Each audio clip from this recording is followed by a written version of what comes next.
This is a video tutorial about imprecisions and placeholders. But first of all, I want to talk to you about tribal markers. If someone say, so then, I was like going to the mall and I was like, OMG, it's him. And then I was like, and then he said, and I was totally, then that's a tribal marker, and it's a tribal marker that says, I am from Southern California. And if you're from the tribe people in Southern California, then you know not to kill the speaker, but to offer them food. Well, we all use imprecisions and placeholders every day, and they're part of our speech patterns, and they're associated with which social and cultural group we belong to. Imprecisions are terms such as like, I like saw him, and sort of, and kinda. So then I kind of went to the store. Placeholders are things that we naturally use in conversation, and they're just as the name implies, they hold our place in the conversation. They prevent the other speaker from beginning his or her speech.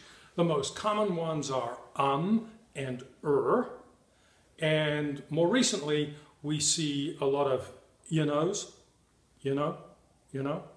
as a placeholder. Placeholders have a purpose. They keep our end of the conversation going while we think of something to say. But in professional speech, these placeholders and imprecisions can have unattended costs, particularly if we are job interviewing or if we're presenting in a professional context.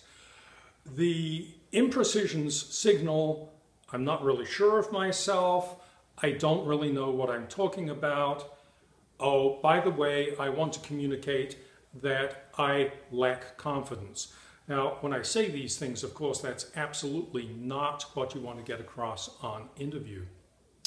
If the interviewer asks you a question and you say, well, I think, like Siemens has maybe set up a manufacturing plant in like Sacramento to make, light rail cars for like the Muni. All that signals is that you don't know what you're talking about. Of course, if you say, well, I read in the San Francisco Chronicle that Siemens has set up a new manufacturing facility here in California to bid on the light rail car contract for the San Francisco Muni. Wow, do you suddenly sound much more knowledgeable and professional?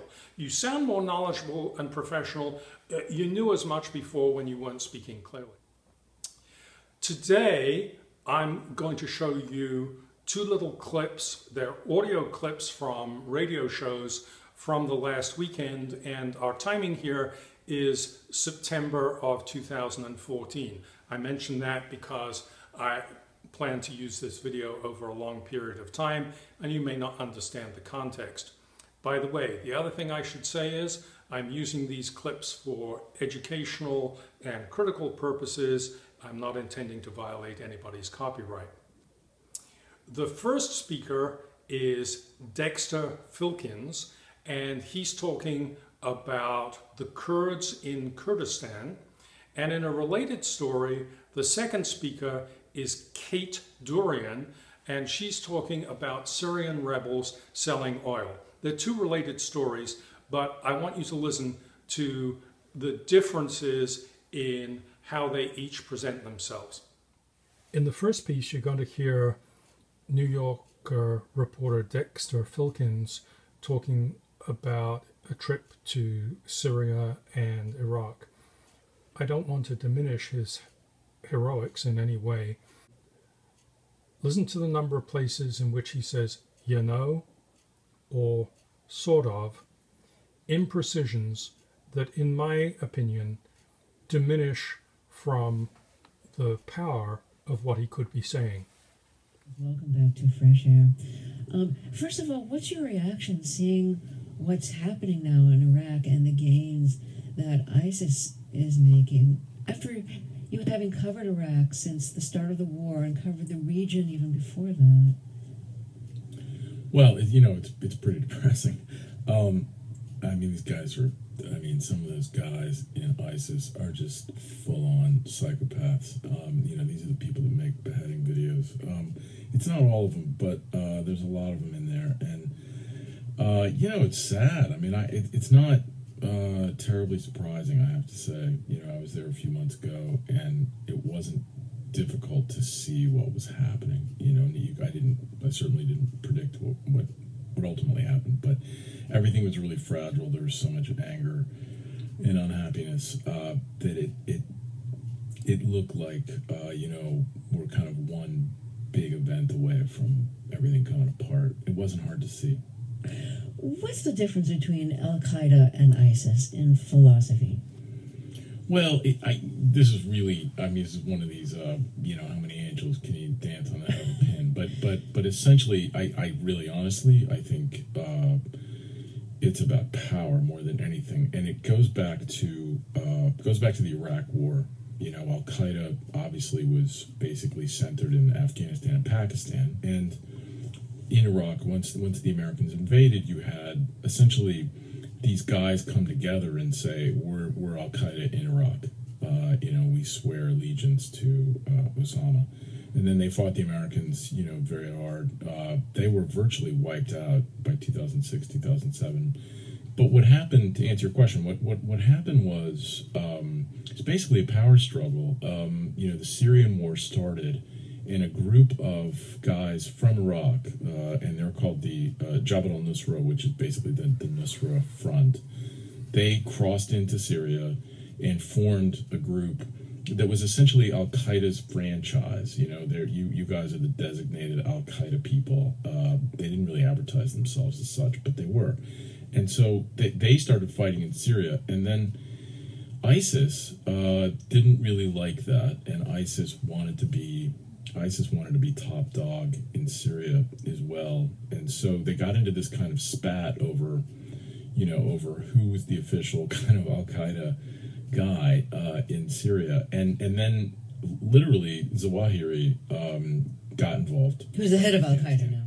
In the second piece, we're going to hear from another Middle East reporter, Kate Dorian, and she is giving a telephone interview to NPR host Scott Simon. As you listen to this, you'll hear just one or two places where she uses placeholders and a couple of places where she begins to speak the wrong word and she corrects herself in the most professional way. But if you listen to the piece, I think you'll believe, as I do, that this is someone who speaks with great confidence and authority. She really knows everything there is to know about a rather difficult subject. We spoke earlier to Kate Dorian in London. She's the senior editor at the Middle East Economic Survey, an energy policy magazine, and she explained how much oil the Islamic State controls. They do business, yeah. They control 60% of Syria's oil fields. Now, that doesn't mean they're producing from all of them or they're producing a capacity, but they're producing enough to fund their operations. And they have a few fields in Iraq, less than they did when they first started, but they still have, maybe 5 oil fields in Iraq. And how do they produce it? How do they market it, process it, sell it? Some of it is being sold on the market in Raqqa, which is their sort of so-called capital in Syria. Some of it goes to Turkey across the border. Some of it ends up in Kurdistan, where it goes to other teapot refineries. And the Kurds look the other way because they don't want the price of fuel to go up at a time when they're suffering a cash crisis. People haven't been paid their salaries. So there's collusion on several levels. Any reason to think any of it winds up in the U.S. or Europe? No. I think we're talking very small volumes. I think we're talking a bit of diesel fuel going to Turkey where it's sold at below market value. So some of it's being siphoned from pipelines in Iraq because these pipelines are full and they're not going anywhere. So they're siphoning it off, and you have even Iraqis involved in selling the stuff. But no, it's not going anywhere. It's not going by ship. It's not going by pipeline. It's just bits and pieces that are being sold, but enough to generate the kind of revenues we're talking about. Can you explain the mobile refineries to us?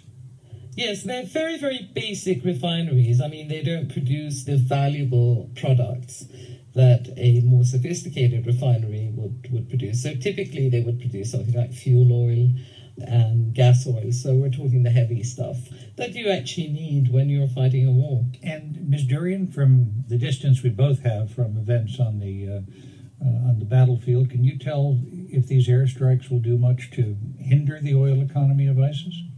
I think they probably will, because they will force them to, I suspect that if you don't have these modular units, you're not going to be able to refine it. And there's not very much you can do with crude oil. I think it might hurt. But again, nobody's there on the ground. There are no journalists. There are no aid workers. It's all hearsay. You're getting second and third hand reports as to what's going on. So people guess it's somewhere between 50,000 and 80,000 barrels a day. But most of it was staying in Syria. I mean, what was being produced in Syria was not being smuggled out. So I think, yes, if there is damage to these facilities, then I think it would hurt them. And that's why the airstrikes are targeting these modular units, because you do want to cut off the lifeline. It is a major source of funding for them. All right, now we know what the problems are. How are you going to fix this?